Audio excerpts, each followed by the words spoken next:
Number অঙ্কের সমাধান করব। এখানে লসাগু উপাদানই আসবে। তাহলে আমরা 13 নম্বর প্রশ্নের সমাধান করি। x square minus y square এবং x square y minus x y স্কয়ারের লসাগু কত।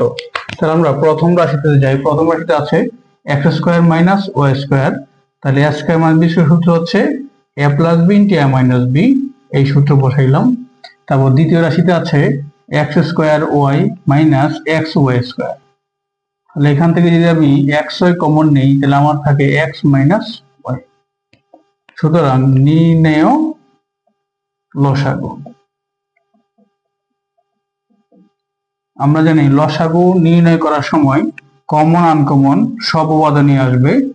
তাহলে xy এখানে আছে কিন্তু এখানে নেই, মানে এখানে কমন আনকমন সব উপাদানই আসবে কিন্তু একই উপাদান দুইবার আসবে না। তাহলে xy এখানে আছে এখানে নাই, তাহলে আমরা xy নিতে পারি। xy নিলাম। তারপর x মাইনাস y এখানে আছে আবার এখানেও আছে, তাহলে একবার আসবে একই জাতীয় উপাদান যেহেতু। আবার x প্লাস y একবার আছে, তাহলে x প্লাস y আসবে একবার, আবার x মাইনাস y আসবে একবার। তাহলে xy into a plus b into a minus b সূত্র হচ্ছে a square minus b square, মানে x square minus y square. এই হচ্ছে আনসার।